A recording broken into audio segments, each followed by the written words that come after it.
All right, welcome into the trenches. I'm Sam Mays. Before we get started, I want to say a big shout out to Lock Supply, one of my main sponsors here in the trenches. I'm so happy they're on board for the next couple of years. What an incredible sponsor to have.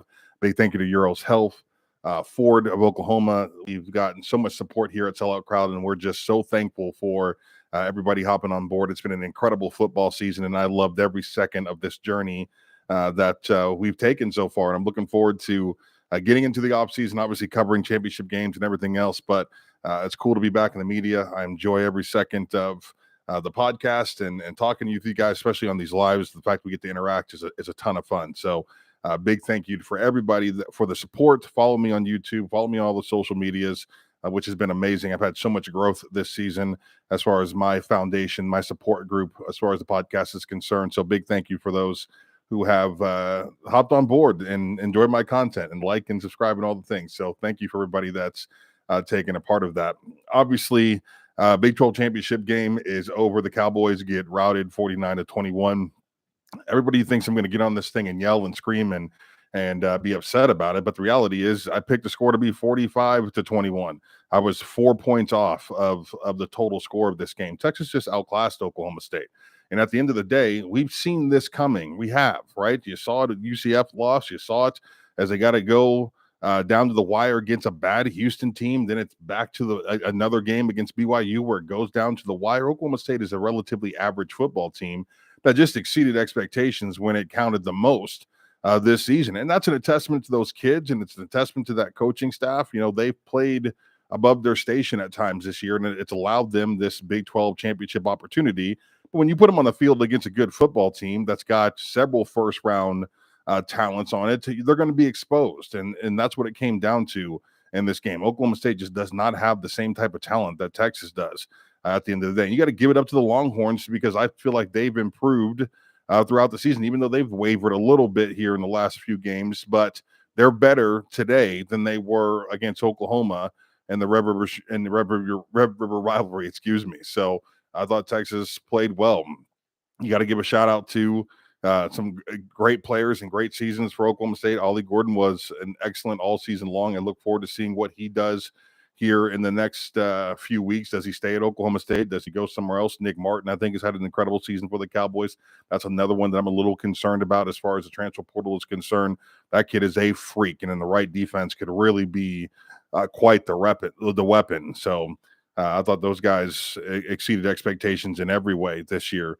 Bowman, you know, he wasn't perfect this year, but I think he's done enough to get his team this opportunity today, and obviously an opportunity at a decent bowl game. He ends his career probably playing better football than people anticipated him to play. You got to give credit to Mike Gundy for, even though I blame Mike Gundy for the beginning of the season, I still don't think there's any reason that you should come into the season with a 3-quarterback rotation. I think that is just, it's unbelievable that that's what it looked like. And then obviously you have that terrible loss against South Alabama. That's frustrating still because that's another win that Oklahoma State should have. Iowa State is what it is. The team is still trying to figure themselves up, but there's some inexcusable losses here. But you got to give credit to Gundy for going into the bye week, coming out with a plan, executing it well.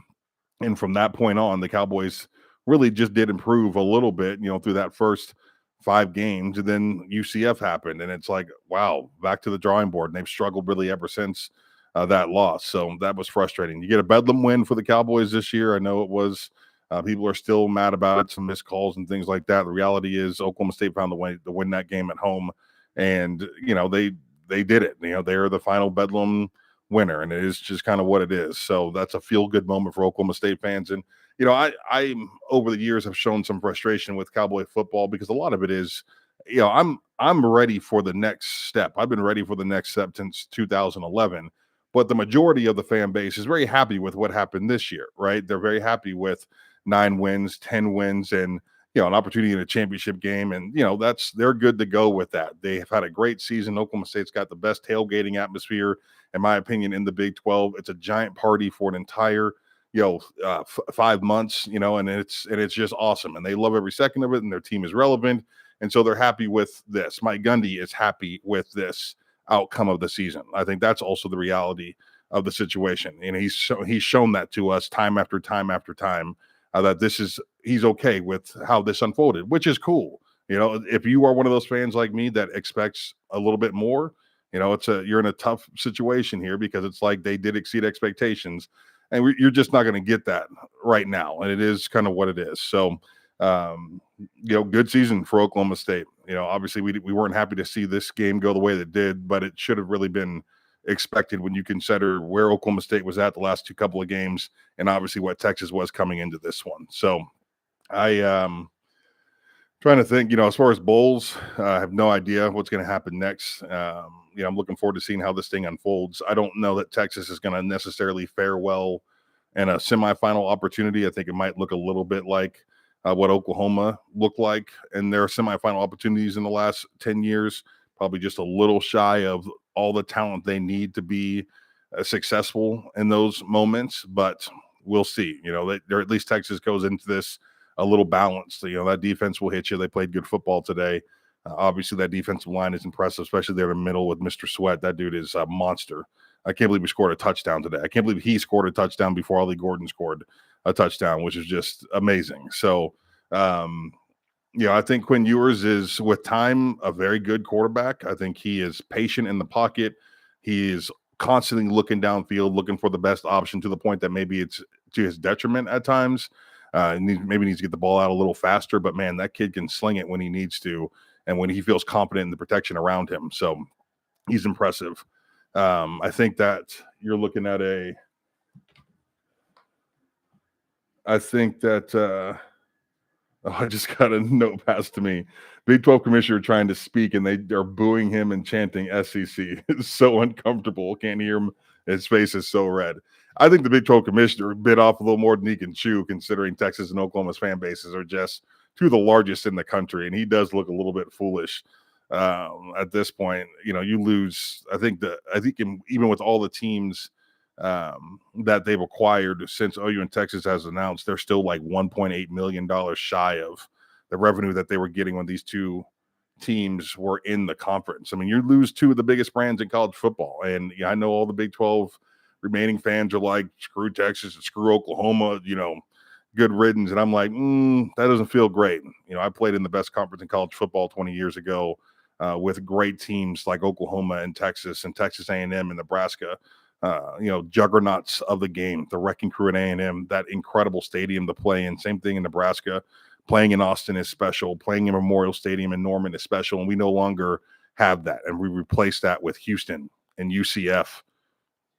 Like, I'm not championing the league that has been created. I am happy that the Big 12 remains, I guess. I'm happy that the brand is still relevant, that maybe my grandkids one day will know what Big 12 football is, because that was at risk at one point in the last 10 years. That wasn't going to be around. But I am sad to see Oklahoma and Texas go. The cool thing for me being the media here in Oklahoma is I get to follow Oklahoma to the SEC and cover them as well, as that's going to be one hell of a ride here in the next couple of years. So looking forward to covering that.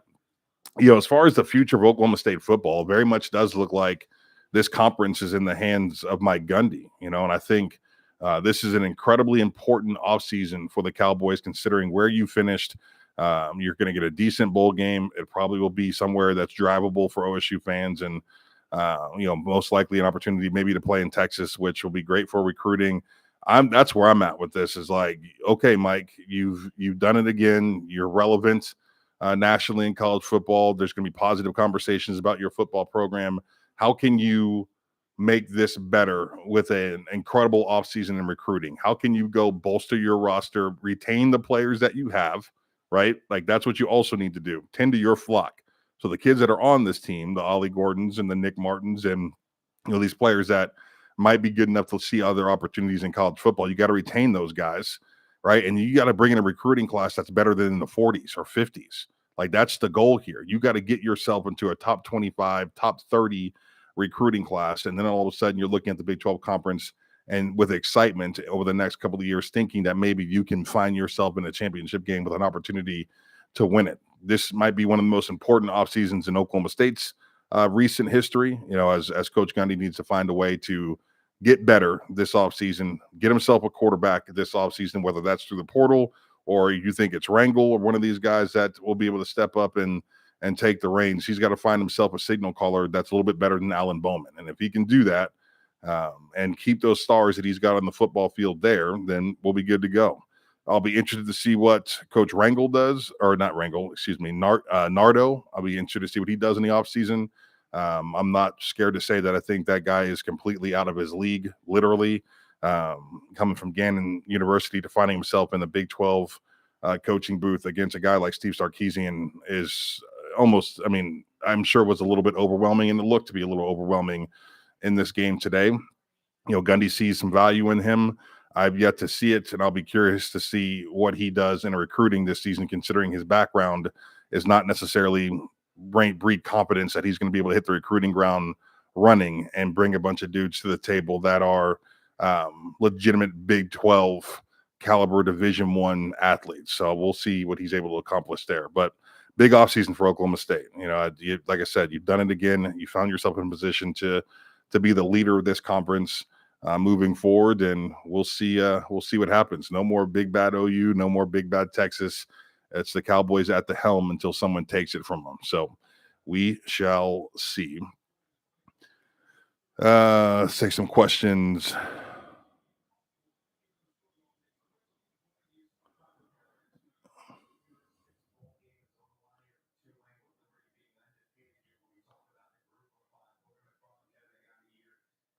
Yeah, the championship wasn't great for the conference. You wish it could have been a little more competitive for just a national view. Black, Oklahoma should have played. Oklahoma should have beat Oklahoma State. Like, I had some guy on Twitter going after me because I was complaining about that first missed PI call on social media. And I truly mean what I'm getting ready to say next. Like, if you're an OU fan and you're on social media talking about missed calls or pass interferences on why you lost Bedlam and how you should have been in the championship game, you should be embarrassed by that. You should be embarrassed by that. Did you watch that game? Have you watched the last two that Oklahoma State played? That's an average football team. You outclassed them on the field, personnel-wise, and on the sidelines as far as your staff is concerned, and you still lost that game. So I don't want to hear anything from OU fans about missed calls. Like, that was your game to win. This was your championship to play in, and you didn't get it done in that game. That's the reality of it. That team that you just saw Texas mollywop on national television, you lost to. The team that barely beat Houston and barely beat BYU and got destroyed by UCF, that's who you lost to. Right? And the referees didn't cause you to have 2 fumbles in Bedlam. Like, I'm so sick of this narrative that Bedlam was stolen. You lost it in a miserable way. It is what it is. I was shocked also. I picked Oklahoma to win that game by double digits. I sat in the stands like, what the hell is happening now?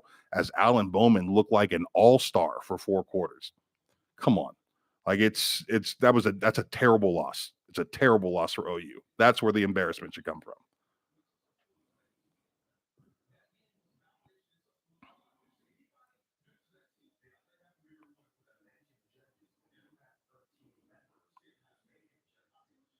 We fixed the issue, Sam. No more Jeff Lebby, huh? We'll see. We'll see what happens. I'm just hoping that whoever OU picks up, whatever OU does offensively next year, will work together well with the defense. Like, the defense, if you look at the statistics, and I don't have them in front of me right now, but if you look at the stats, Oklahoma's defense played significantly more snaps, really, than any defense in the Big 12. They were in the field too much, right? And I think that group, when you talk about Venable's defense and how it works, the complication behind it, those guys got to stay. You got to keep those dudes fresh.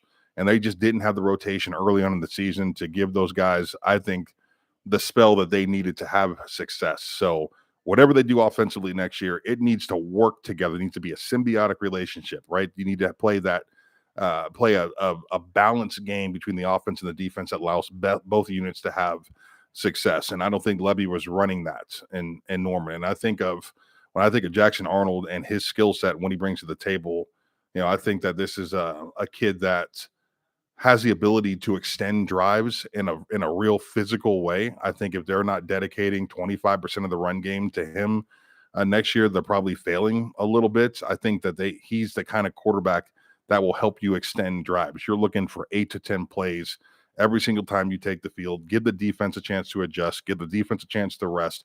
I think Oklahoma has that kid now at the helm that should be able to do some of those things. They got to slow it up a little bit. And I don't know, I get it, go fast, helps a ton, and it keeps the defense off balance and puts a lot of pressure on them. But I wouldn't be scared to see somebody huddle up every once in a while either, right? Hold on to the football. Oklahoma State had success this year late in the season because in the fourth quarter, they were taking their time and they had a running back that was just brutality, within that run game. They held on to the football a long time and they kept their defense off the field. And, there's a method to that. That's how you won football games 50 years ago. It's still relevant today. Everybody's just so caught up in this go fast mentality of, we got to go score, got to keep the defense off balance. Screw the defense, right? Tell the defense what you're going to do. If you're good at it, then you just go do it, right? If you're good at what you do, they could know the play and not stop you. Like, you just got to be able to play a little power football, a little aggressive football at times, and take your time and be methodical. If you can do that, I think most defenses will survive a little better. Oklahoma's was just put in some bad positions this year. So I think Venables is a great coach. And if you look around as far as what the Sooners did per position, I think every position group got better technique wise. Like, you have to acknowledge that. I think every position group got better as far as what they're actually out there supposed to be doing with their hands, their feet. Secondary, I thought, was better in coverage. Defensive line looked better coming up the line of scrimmage. As far as the pass rush moves, like, they got better this year. I just think the offense didn't help them out enough. What was worse, the OK State performance or Nelly's halftime show? I was in college during like Nelly's heyday, so I'm not gonna lie. I was getting down, even though he didn't sound good. Just hearing that music again brought back some good memories for sure.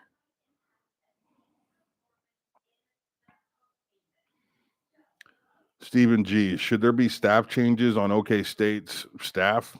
Man, that's Gundy's such an interesting character when it comes to who he's going to hire. He's looking to, for some, at some point, I feel like every good football program, which Oklahoma State has got a very good football program, uh, you need to acknowledge that when you have success, you're going to lose coordinators. And at Oklahoma State, you're going to lose them more often than maybe at Oklahoma, considering, the level of school it is. Oklahoma State is a good Division I mid-tier program, where you can definitely go out there and have some success, but there's going to be better jobs out there than Oklahoma State.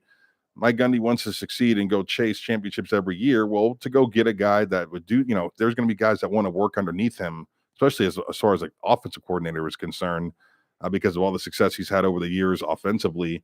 And then there's a risk you're going to lose those guys after 2 years, and it's just part of the job. But Gundy, I feel like, hates coaching searches so much that he purposely goes and gets a guy like Nardo out of Gannon, who, this is not a minor upgrade from him leaving Gannon to Oklahoma State. This is like hitting the Powerball.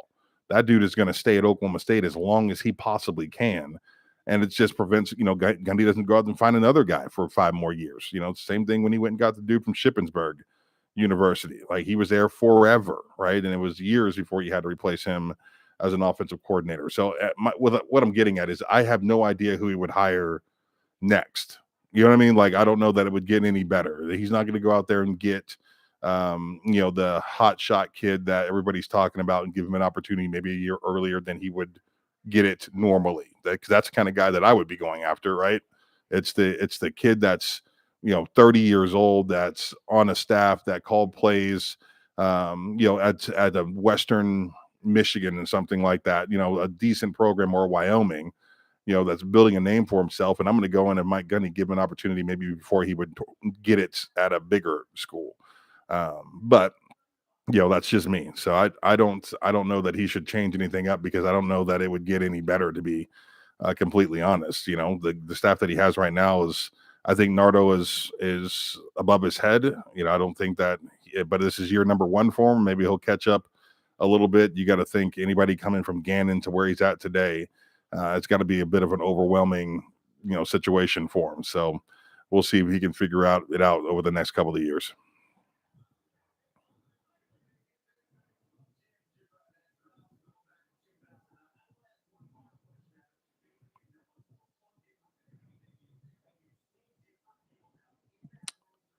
Man, this is going fast. What percentage of accountability would you put on the coaches and players for this game today? I would say it's probably, it's probably hard not to say 50-50, kind of a split down the middle. They missed a bunch of tackles earlier in that game, which they typically don't miss. So that's on the players. I do think the struggles that they had, Sark is a great offensive mind. Like, Sarkeesian versus Nardo is not a, I mean, that is a, that's not a thing.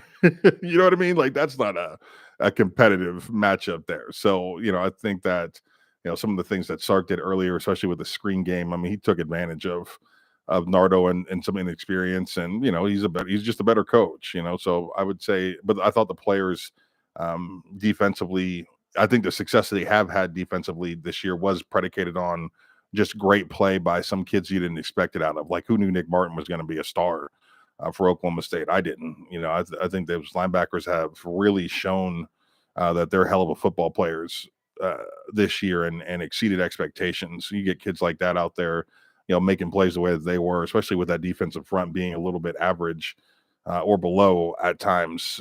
They saved the defense, mentally and physically. Um, so I would, yeah, I'd say probably 50-50 split.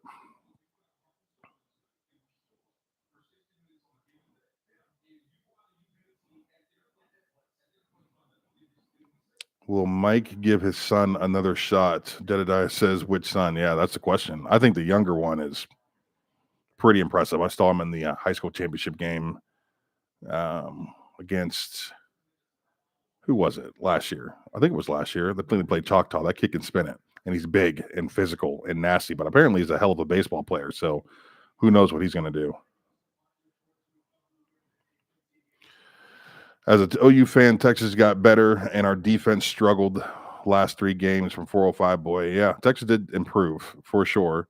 I think your defense, OU wise, got a little tuckered out the last 3 games of the season. Still not the depth that I think great Oklahoma teams typically have, which they're going to work on here in the offseason. I think this next recruiting class is going to help with some of that for sure. So, it's yeah, I mean, they did. I mean, they absolutely they struggled for sure.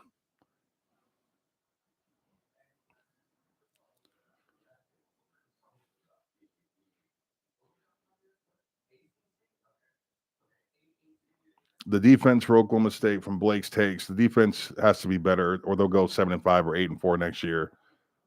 Yeah, no, I agree 100%. And like I said, it's a first year for a decent defensive coordinator from a Division III school, and maybe they'll figure some things out.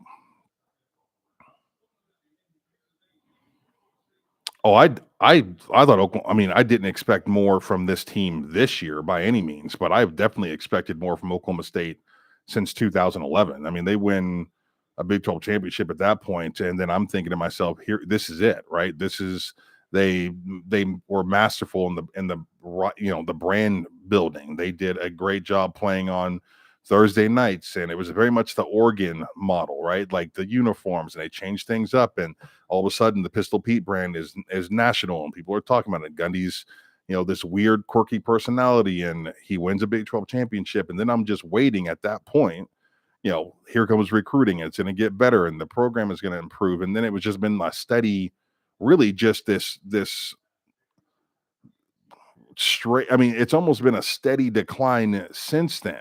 It maybe not like this, but I'm talking about just a little bit. It's done this, and as the league has changed and gotten, I feel like the football in this conference is, maybe improved a little bit since it was in 12 and 13, 14, but it's not like you're talking about a bunch of juggernauts running around this conference. I expect this program in general to be better than what they were this year. Coming into the season being picked to go 6-6 is, it's embarrassing. I mean, they should never find themselves in that position at Oklahoma State. You got top 20 facilities in the country and a coach that's on everybody's list as far as winningest coaches in the last 20 years. Like, where's the disconnect here? Someone tell me how they can win that many games in Stillwater, right? Big games, big bowl games. You beat Notre Dame in a Fiesta Bowl, and then you still have a hard time. You still recruiting kids that have other offers from William and Mary and Fordham. Oklahoma State had a kid sign with them that had his other 2 offers from William and Mary and Fordham. One of those schools only has half a stadium. Of course, he's going to Oklahoma State.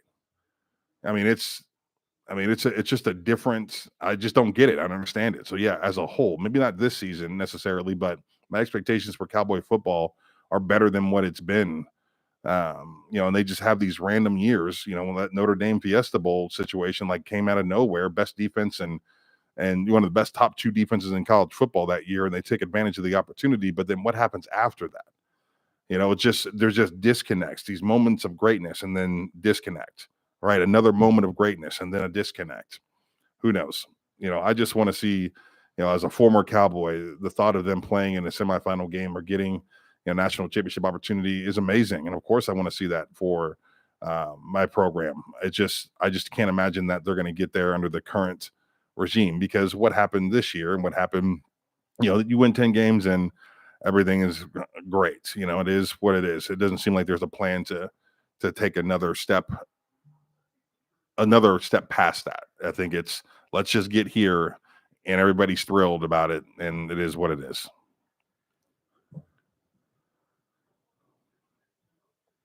In the era, Sam, in the era of, this is from Mike Sherman, in the era of transfer portal, what is your level of concern about prospects of Ollie Gordon returning next season? Oh yeah, extremely, extremely high. You're talking about, I mean, this kid, look, I'll be completely honest. If I was University of Oklahoma, I'd be beating down that kid's door. Like, what do you want to take the SEC with you? You want to take a 225-pound thoroughbred and put him in the backfield. 100%. I'm concerned that Ollie Gordon heads in a different direction, because if I'm a parent and I'm looking at my kid's ability to be a superstar, right? And that's okay to feel that way. Like, I'm annoyed when people get upset with these kids doing the best thing for themselves. Like, what does Ollie Gordon owe Oklahoma State? Ollie Gordon was a 4-star recruit coming out of high school. He could have played football a lot of places. He chose Oklahoma State right off the bat.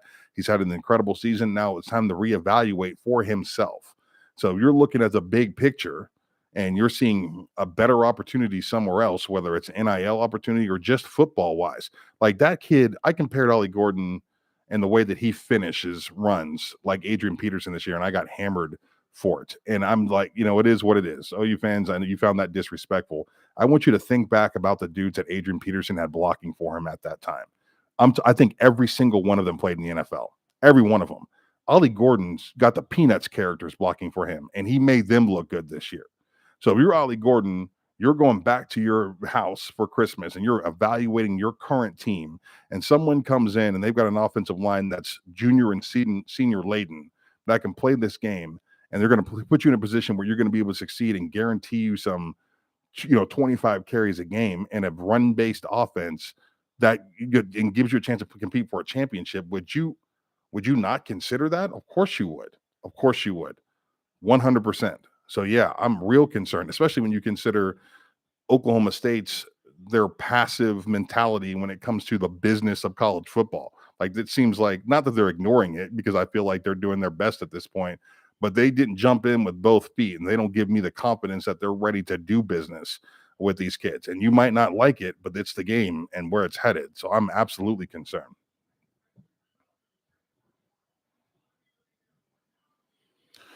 Another one from Mike. Some encouraging signs that I saw today. If there's anything that's encouraging about Oklahoma State, it would be the fact that Mike Gundy continues to take kids that are 2-star talents and turn them into football players. I mean, there's always some guy out there that no one recruited that he somehow finds a way to put in a position where he's got a brand all of a sudden. The kid's out there competing at a high level. He took a roster this year that looked to be a little beaten up, and he turned them into contenders. Like, he's good at doing those things. Like, I'll give Gundy credit for that. It's that whole no stars in the 1 star and 2 stars and the 3 stars. And I mean, he does it, right? He elevates the roster that he has. I just needed to see him be able to bring in a better canvas. I mean, that's what recruiting is, right? Or you get yourself a 4-star kid or a 5-star kid. The canvas that he comes in with is pristine. It's perfect. It's ready to go ahead and create a Rembrandt on that. You're constantly getting these 2-star kids. So the project that they are leading up to it, by the time you get them playing grade football, they're almost out of the place. I mean, I'm pleased with player development. I think these kids get better at Oklahoma State.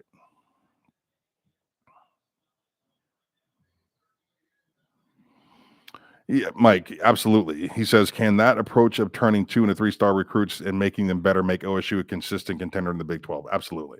I mean, what's left of the Big 12? I mean, coming in, am I just terrified of any of the schools that they've recently added? No. I think that There's a bunch of great coaches in this league, and I think with the commitment financially to NIL and everything else, that the league that has a front office, a university that's backing them in regards to those two things, that can bolster their roster, bring in some kids, and consistently, pad their teams. I mean, those teams will most likely have the most success, but I think Oklahoma State's in position, as far as the job that Coach Gundy does. He's the elder statesman in the league. The guys won a bunch of games. I mean, I think if they can just handle their business in the offseason, that Oklahoma State will be in the running to be kings of this conference for a very long time. I mean, it should be expected. If I am Chad Weigberg and the athletic department, I'm looking at Mike Gundy like, this is your league now. No more excuses. No more OU and Texas are spending more money. No more OU and Texas recruit better. I mean, you look at the rest of this league, and especially with what went down this year and how the Big 12 unfolded, I think that Mike Gundy absolutely should find himself in a position where he is competing for championships year in, year out in the Big 12 as it is today.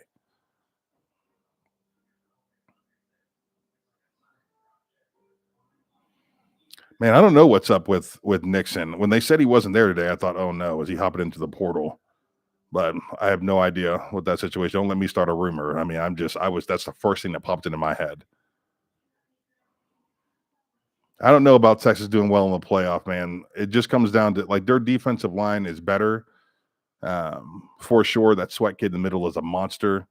I think their offensive line is better, but is it semifinal better? And I think yours under pressure is not good at all. So I think that's probably where my biggest concern would be for Texas, is what they do with those kids up front against a team like Michigan, right? In a semifinal opportunity.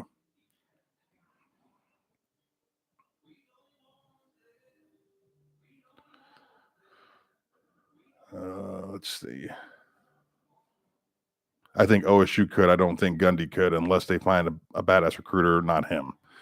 I mean, I think that's a reasonable concern. I think this is, you talk about, the tripod of what makes a great coach great. It's obviously game preparation. It is in-game coaching, and it's recruiting. I think Mike prepares as well as any coach in the country. I think in the game, he's an excellent coach. I think it comes down to the offseason for the Cowboys, is where he consistently has fallen short. And so, I mean, I get that. I 100% get how you feel there. All right, guys, I think I'm going to get out of here. This will be my, I guess, the final live of I guess you can call it the regular season.